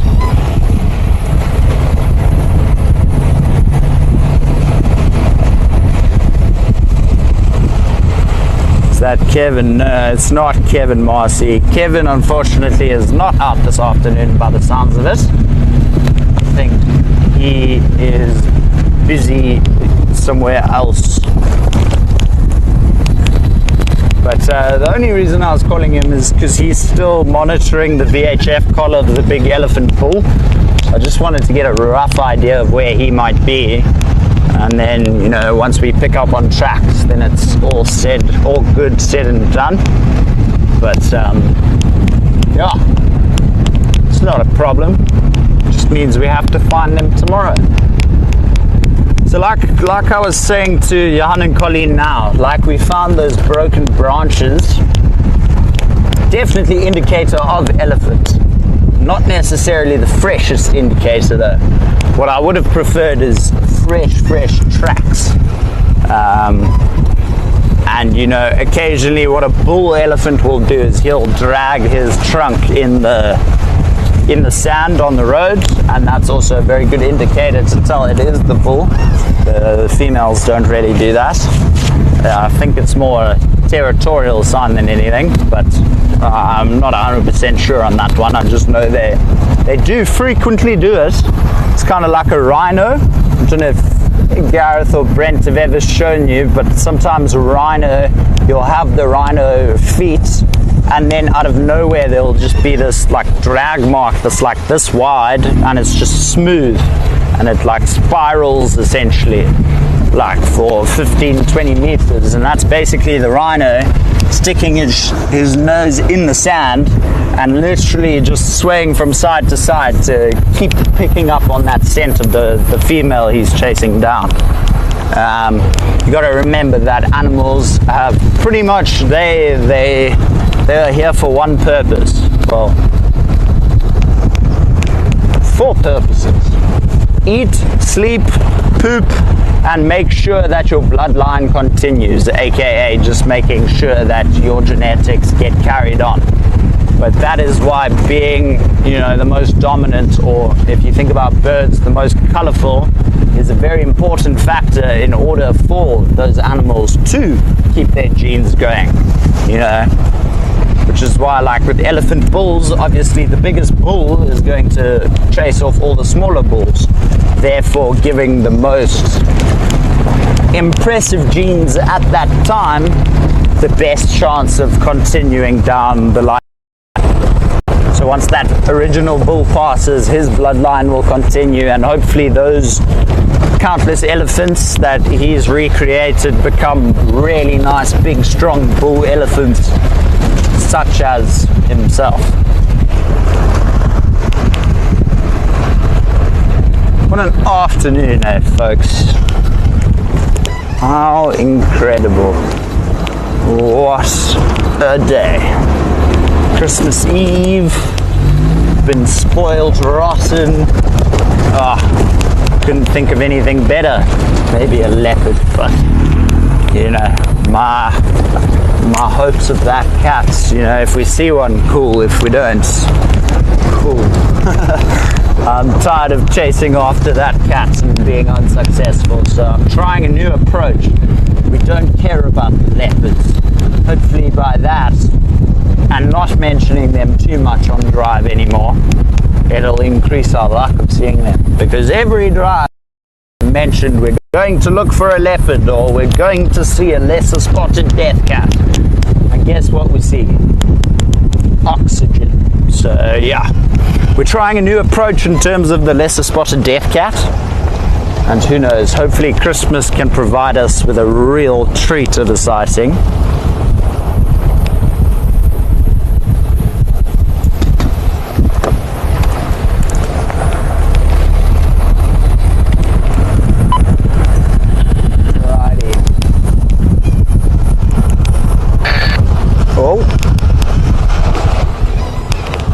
One thing I'm very grateful for this evening, it's been chaos on the radio, but people are keeping their talking to a minimum, which is good.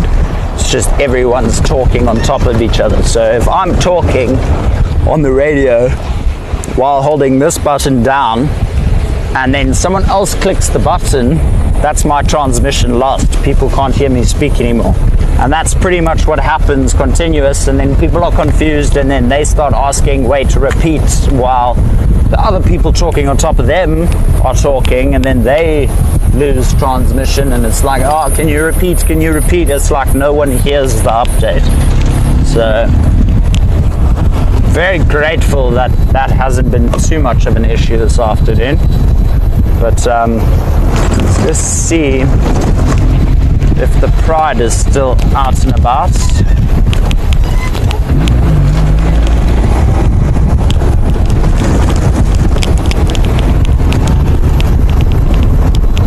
Pick up the pace just a little bit, just because it is that time where the sun is setting. It's getting cool. Cats will start moving about. So we just want to get there and hopefully catch them as they decide to get up. So we're just gonna, I am going faster than I normally do. Me, I like to cruise. Oh, there is a rhinoceros. There is a rhino, everybody. To say the least, there is a rhino. Let's do this so we can get Rhino a better view. Look at that, folks. How's this? Our luck just keeps getting better. Nice, very big bull rhino right here in front of us. White rhino, of course. As you can see, that lip is very square. Now, the biggest indicator that it's a white rhino is the fact that he's eating grass. Black rhino will be eating shrubs and bushes and trees. And that's why in their dung you'll find branches that have been cut off at a 45-degree angle, just because they have that hooked beak lip. Now in a black rhino, I don't know if you can see on this rhino here, there's a bump in the middle of his back. It's what we call a nuchal hump. Now in a black, thank you Ryan, that's exactly what I'm talking about, yeah.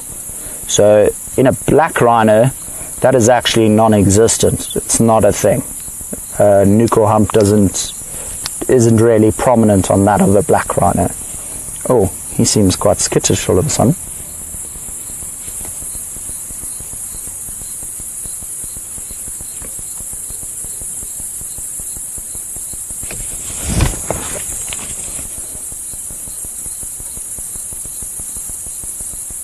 Oh, Marcy, I'm glad to hear you enjoying it. I always love it when I hear that. You know, I preferably don't want people to not enjoy it. It's not my goal, I promise. But I'm really glad to hear you've enjoyed it. I've enjoyed it as well. It's been amazing spending time with you guys. It's always nice catching up. I feel like I haven't spoken to any of you guys in a long time. But checks, we might get a walk by if we're lucky. Come back to the road, sir.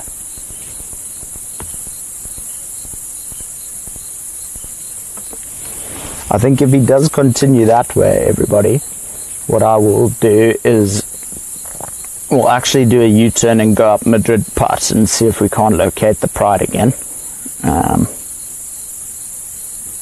But I think he's being spooked quite a bit by that vehicle that's pretty much on his bum, just in the drainage line here. You can't see it, but there is a vehicle pretty much on his tail.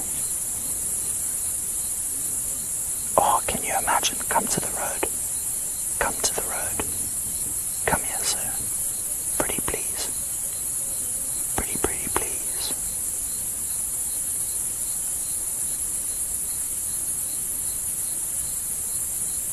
You know, this is where, you know, the vehicle's being very quiet, but as soon as he's like parallel with the vehicle, the battery's going to go beep, beep, beep, beep, beep, and we might be in a bit of trouble then.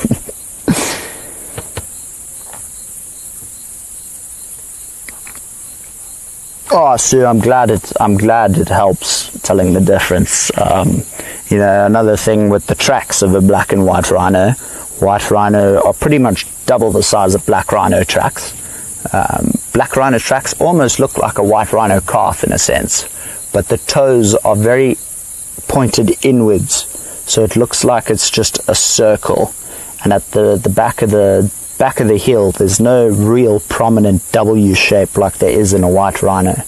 And with a white rhino you can almost put 2 fingers in between each toe. That's a good way.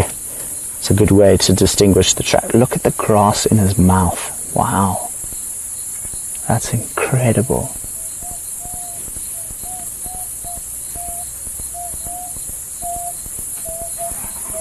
Well, you know, forget the Pride. We might have a rhino hit our bonnet. This is incredible, folks. He's going to walk right past us. He's going to walk right past us. Stop your car, please, sir. What are you doing?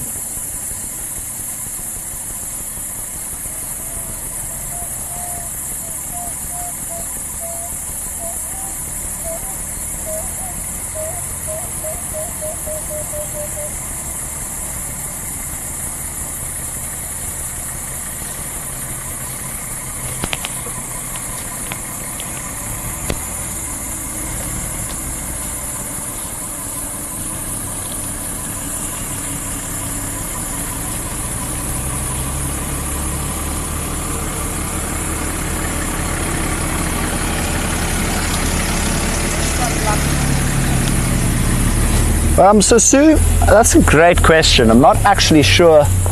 He seems to have vanished, so I think what we'll do is we'll keep slowly making our way towards the Pride. I don't know what these oaks are doing, but they're having a booze cruise, to say the least. So Sue, I'm not actually sure if the nuchal hump plays a role in anything, to be totally honest. Having the dock of that one Rhino bull with Andrew Bentley's of TV on lock. With who? Ah, okay. At least they didn't put me in charge of the lock. That's great. Sue, I'm not sure if the nuchal hump plays a role, but in all honesty, I don't know. So I don't want to lie to you and say it doesn't play a role, and then, you know, it ends up playing a role. So I don't want to lie to you and say it does when it doesn't, or it doesn't when it does.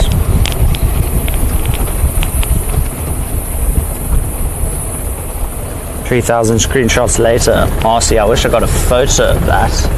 But, you know, what can you do? Hello, madam. Long time no see. Sorry to barge into your sundowners. You know where the lines are? Yeah. Are they up there? Oh, it's you. Hello, sir. How are we doing, Joe? Brilliant. All good, eh? Are they on the airstrip now? Yeah, they're on that junction, man. So they've moved from... Yeah, they've moved a couple of meters west. So Are you guys not live? On the south fence line. Okay, cool. Sweet. We're going to go there then. Enjoy. Good to see you. I heard you got the Santa Claus beanie thing. Ah, you'll see tomorrow on live. I've got lots of surprises for the drive. Oh, well, that's a tree. Nice. Oh, everyone, how's that for a nice surprise? Guess who we just bumped into? We just bumped into Yuka. Station of surprise. I'm responding in 5 minutes. That was a very nice surprise. So chuffed to see her again. Copy that. You're welcome for join. Okay, thank you. Oh, Carol, she says hi back. She just asked if we're currently live, and I said yes, and she said, which in loud English means tell them I love them.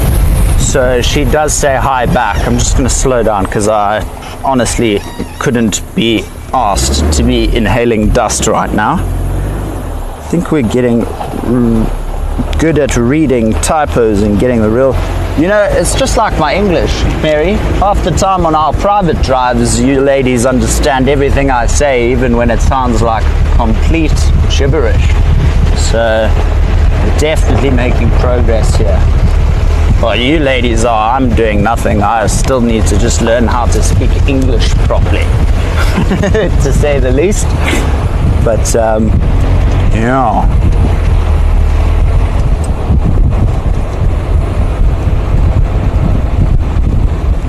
Hundreds of giraffes and zebra, rhino, leopards, lions and cheetah, all able to hide themselves. That's the bush, eh?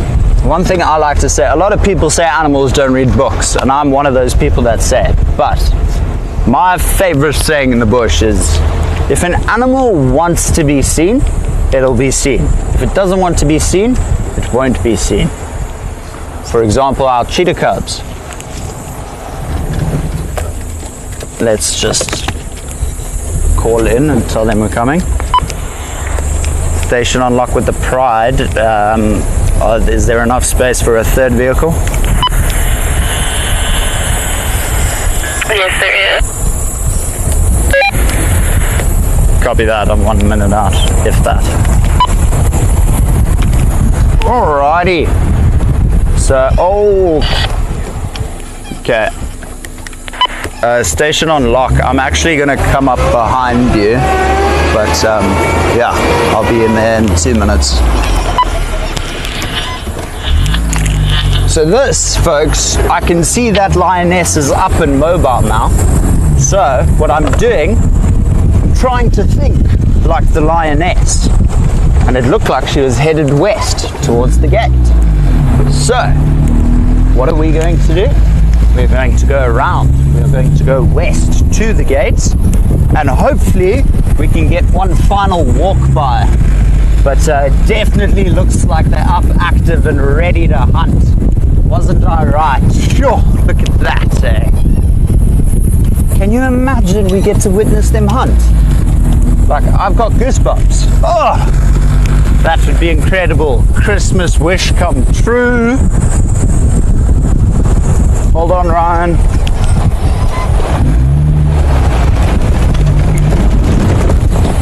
Here we go. Look at that. Lioness walking straight towards us. That's awesome. That is, oh, that's fantastic. I love it when your gut actually pays off. Huh? What is that? Yeah, no, they hadn't. But they look like they're up and about, and I did see a herd of impala here. So you never know. They all look evidently interested in something.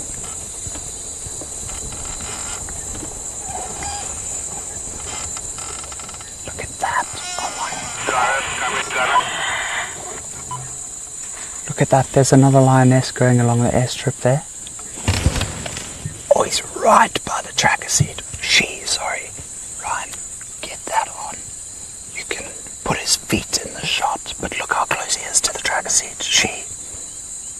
Wow, I'd kill to be that oak on the tracker seat right now.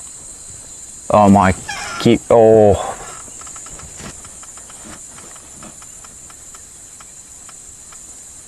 You know what we might even do here, guys? I think we might go around again and take it from behind. These lionesses have definitely seen something. Just tell me when I can swing in, when it's clear to swing in, Ryan. There's no tree, eh? Can I swing? Okay, cool. Let's do this.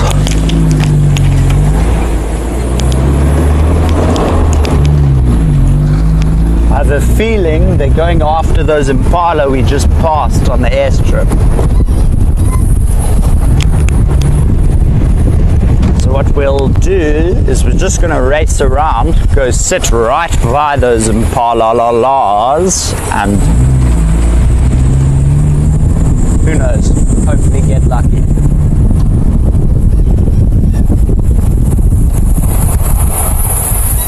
Speed bump. Onwards.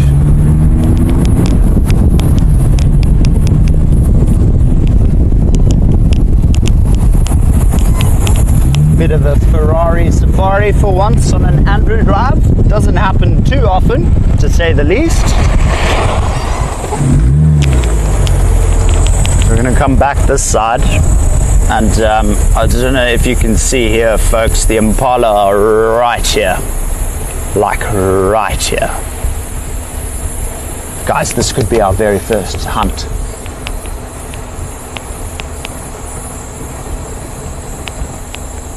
Copy. Thanks, Matt. I'll give it another 5 minutes if that's okay. Just gonna sit here with these impala. So obviously we can't see the lioness. We can't see the lioness at the moment, but Ryan, if you zoom into that bush just there, you can literally just make out the head of a lioness. A bit more to your left. See where that car is? The car directly in front of us. Not that one, the other one. There you go. Underneath the bush there. Look at that. Look at that. Waiting. Oh, come on, girls. Come on. I know you ladies are smart enough. They just impala. Come on, girls. Oh, so much adrenaline just going through me right now. This is incredible. I'm not even 30 meters from these impala, and these lions are literally all just dead staring us at the moment. The other lions don't seem too interested, but there are 3 lionesses that seem very, very determined right now. I saw one stalking through. She's probably coming through this tree line on our left right now. Well, there most likely will be another one going on the right of the tree line a bit further west of us to try and sneak around these impala. So there'll be one on the left here coming through the tree line, and then there'll be one here, the impala right here. There'll be another lioness probably 50 or 60 meters behind these impala coming this way to try and flank them. So when this lioness runs towards the impala, that lioness there will chase them back into this lioness and just hopefully increase the chances of a successful takedown. Boy, would I hate to be an impala. I saw one, I just don't know where she's popped out or where she is. I see kind of white there. I don't know if that's a lioness though, or a termite mound. I don't know if you see it there, Ryan. Just through that gap. Let's have a look, see if it is a lioness. I doubt it. It might be a termite mound, but nonetheless.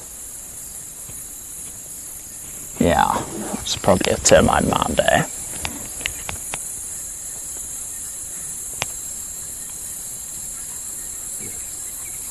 Termite mound, eh? Okay. No stress. Thank you for checking that out there. So now you can imagine, everybody, this is where that tapetum lucilium, that white line under the eye I was telling you about, comes into play tenfold, 100%. This is where they put it to the test. And as you can see, the moon is up here. It's quite a full moon as well. So for these lionesses, it's not the greatest thing in terms of they still can be seen. Even though an impala's vision is not the greatest at night, it doesn't mean they can't see whatsoever. With that being said, the full moon is also terrible for rhinos. This is where poachers use the full moon to their advantage and actually don't need to walk around with torches.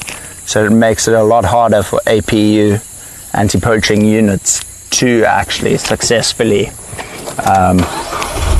track and take down these said poachers, just because, you know, they don't have to use torches, which means it's a lot harder to be able to find them. And on nights like this where there is a full moon, they don't even need to make a fire to keep warm, especially A, considering the temperature, B, considering just how exposed and open it becomes, you know. We're gonna go here, sit with these impala for a minute or two longer. Nothing happens, folks. I think this is where we'll call it. But that being said, you never know. You never ever know. How cool is this? Did I not say they'll get up? Oh. Nothing happened. I turned the vehicle off naturally. We didn't stall. Yeah, typical Andrew. Not gonna lie. Do that quite frequently.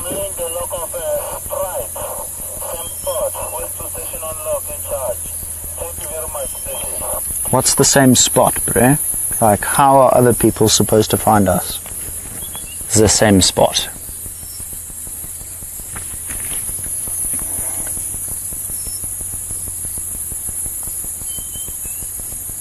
Andrew, you do very well with your chat. Thank you, Sue.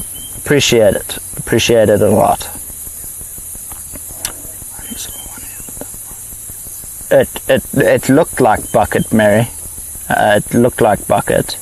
And Carol, yeah, indeed, it was Sammy's vehicle.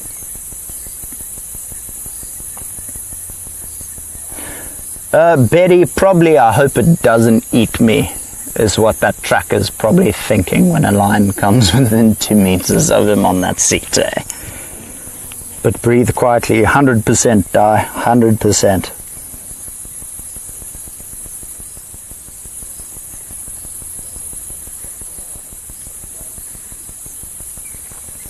So Jennifer, yeah, the dollars do go to conservation, and it doesn't work on a first come first served basis. If you pay for it, you are automatically in it.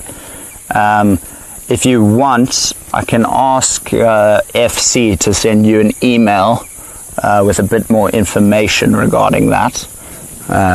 Just drop your email in the... Okay, cool. Thanks, Matt. So Matt's just sent a link on the group now, Marcy. Jennifer, sorry. About becoming a pack member. So if you click on that, you'll find everything you need to know about becoming a pack member.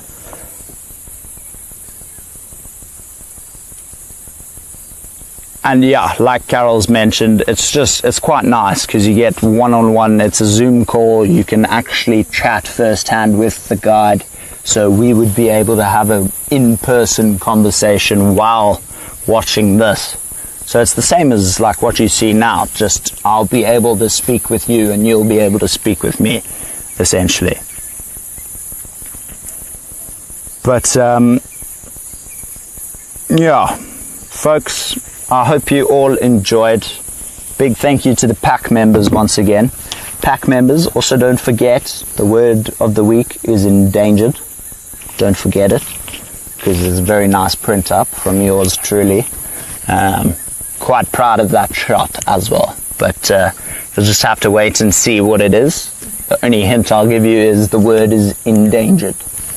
But thank you so much for joining us. I actually really had proper fun this afternoon.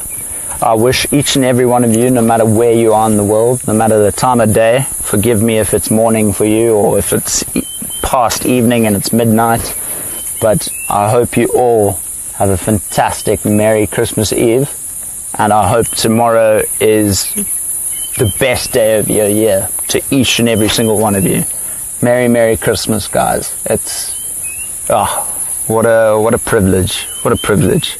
I just hope each and every one of you enjoyed this afternoon's drive as much as I did. It turned into quite the exciting one, eh? Bussing to get out tomorrow morning already. I'm going to go to bed now so I can wake up as soon as I close my eyes.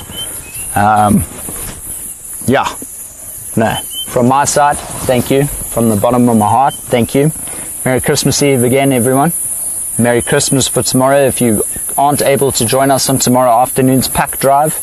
But just remember there is a pack drive going out, and hopefully we're going to go out and find the cheetah cubs tomorrow.